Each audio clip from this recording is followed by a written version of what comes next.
Bismillahirrahmanirrahim. Assalamualaikum warahmatullahi wabarakatuh.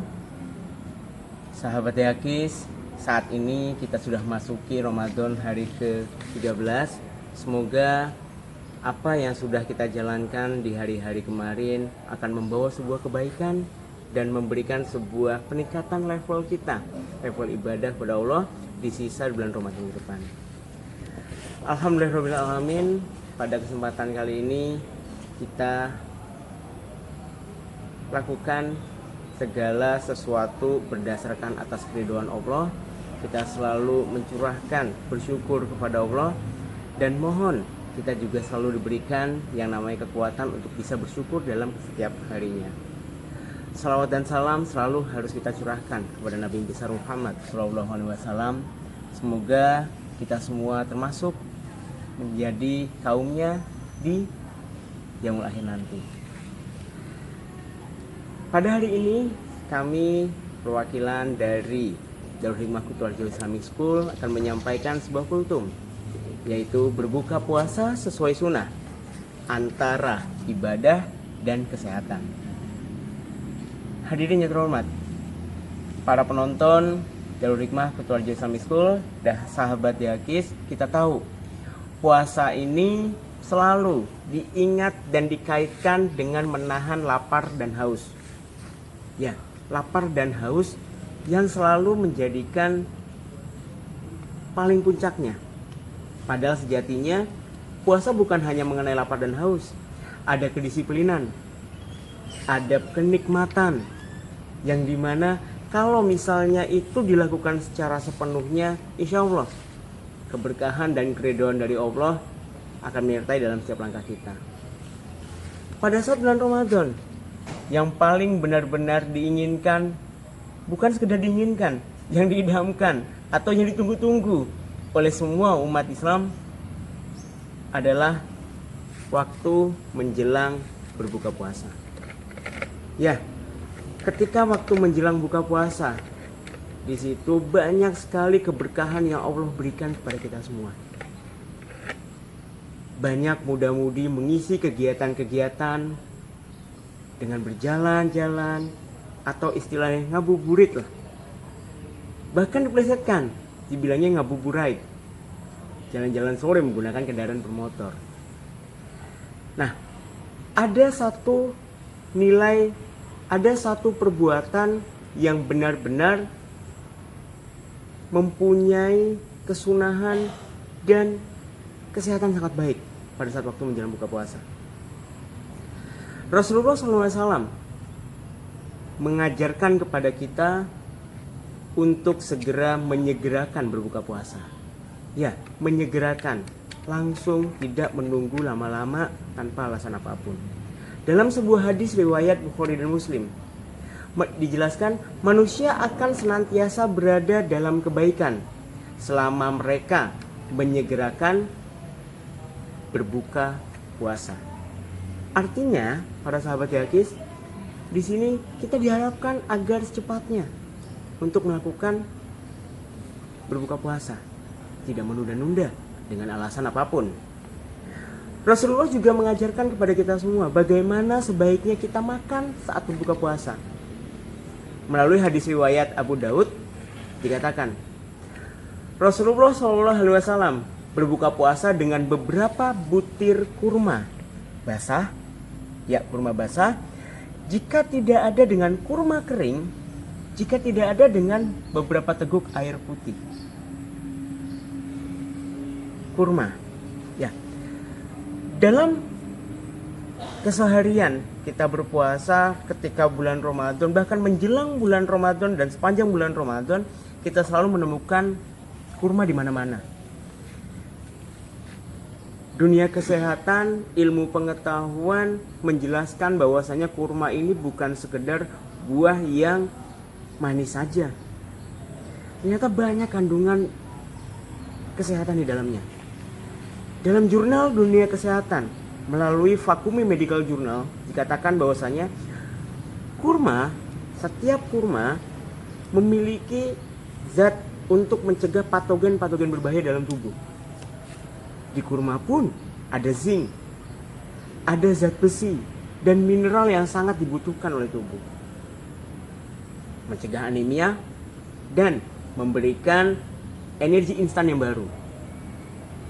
Rasulullah mengatakan sebelum penelitian tentang kurma dilakukan pada dunia yang modern saat ini.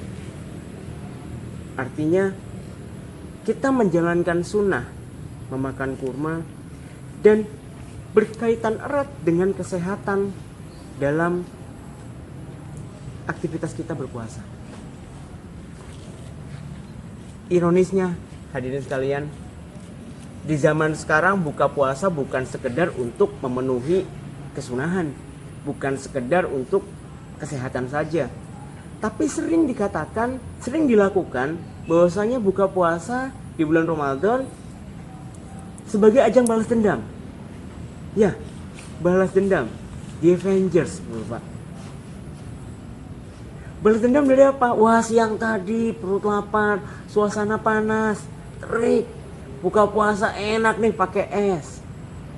Segar.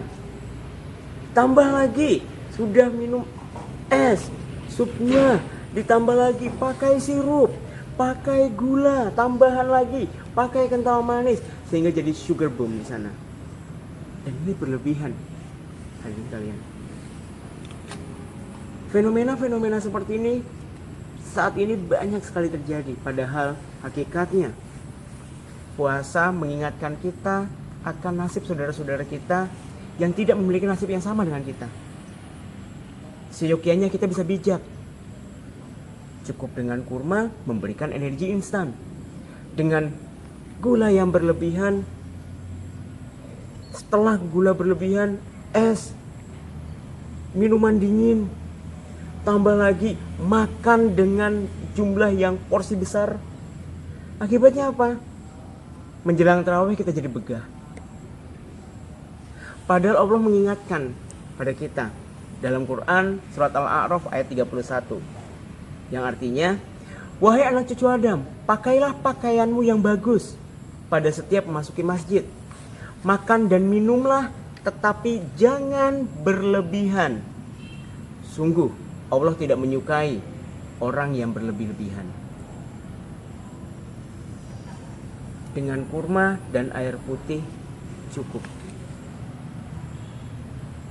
Harusnya puasa menjadikan diri kita menjadi pribadi yang lebih baik, menyadarkan diri kita agar menjalankan kewajiban, sunnah dilaksanakan dari Rasulullah, dan kesehatan kita pun juga dijalankan. Bukan menjadikan kita bernafsu menyantap apapun yang ada di saat berbuka puasa. Bukan hanya es, kesehatan kita terganggu. Bukan hanya minuman dingin, kesehatan kita terganggu. Bukan hanya mengenai gula, kesehatan kita terganggu. Tapi nilai kesederhanaan ketika berbuka puasa itu benar-benar harus ditanamkan dalam diri kita masing-masing. Sahabat Darul Hikmah Kutual Islamic School, sahabat Yaki semua, ketika berbuka puasa, ketika kita melakukan segala aktivitas saat buka puasa, perhatikan konsumsi yang masuk dalam tubuh kita. Tidak perlu berlebihan, dan ingat betul fenomena yang terjadi saat ini di Indonesia khususnya. Waktu menjelang berbuka puasa adalah waktu saat kita ingin melakukan balas dendam. Kita kurangi hal-hal seperti itu. Masih ada 17 hari ke depan untuk memperbaiki apa yang bisa kita lakukan. 17 hari ke depan kita buka puasa dengan seadanya. 17 hari ke depan kita lakukan segala perbuatan-perbuatan yang memang menyesuaikan dari sunnah Rasulullah. Makan minum secukupnya, tidak gorengan, sop buah, es, minuman dingin, makan besar, nasi padang. Tidak ada kesehatan sama sekali, hadirin sekalian. Tidak perlu berlebihan lagi, secukupnya saja. Berbuka puasa menurut sunnah berarti 1. Menyegerakan berbuka ketika waktunya tiba. 2. Mengawali dengan doa. 3. makan dan minum secukupnya. 4. Tidak perlu berlebihan. Dan kelima, mengutamakan ibadah bukan hanya sebagai pemuas hawa nafsu. Jika tubuh sehat, insya Allah kita akan beribadah secara khusyuk. Dan sholat tarawih kita bisa maksimal, tidak begah. Meneladani sunnah Rasulullah, menjaga kesehatan dan meningkatkan kualitas ibadah kita harus kita lakukan menjelang akhir Ramadan. Semoga Allah menerima apa yang kita lakukan pada saat Ramadan kali ini. Dan semoga Allah memberkahi kita, meridhoi kita agar bisa melakukan sebuah perubahan di sisa Ramadan dan menjadi pribadi yang lebih baik lagi. Sekian yang bisa saya sampaikan kepada hadirin dan sahabat di hadis. Usikum wa nafsi bitaqwallah. Wassalamualaikum warahmatullahi wabarakatuh.